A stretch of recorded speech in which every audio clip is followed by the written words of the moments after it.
Распити на вработени во институции кои имале надлежност во работата на дискотеката Пулс се дел од активностите на тимот обвинители формиран да истражува трагедијата во Кочани, во која животот го загубија 59 млади луѓе, над 190 се повредени.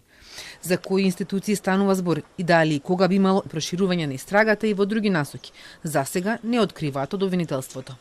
Јавните обвинители од тимот кој ја води предистражната постапка континуирано преземаат повеќе истражни дејствија за обезбедување докази. Такви дејствија кои вклучуваат распити, анализи и вештачења од голем обем и во однос на повеќе различни институции се во тек и денеска. Меѓутоа, за да се зачува тајност на постапката и да се спречи компромитирање на доказите, обвинителството не е во можност во моментов да открива повеќе детали за активностите.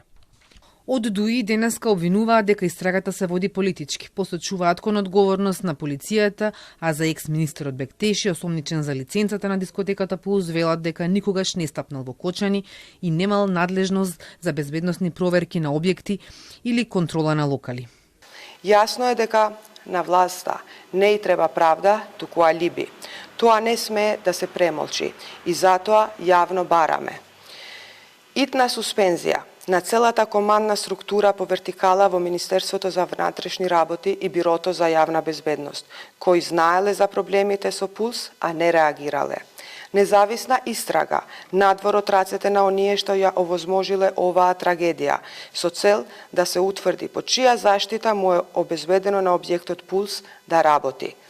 Кочанската полиција на почетокот на ноември 2022 поднела проблемска информација за случувањата во дискотеката Пулс, во која биле наведени какви кривични дела и прекршоци се случувале во и околу кабарето и какви мерки треба да се преземат.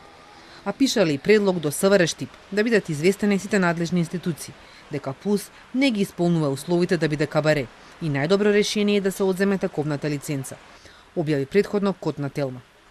Од 34 осомничени 31 се во притвор, а во куќен притвор се екс-градоначалниците Димитровски и Илиев и екс-директорката на ДП Симеска Димовска.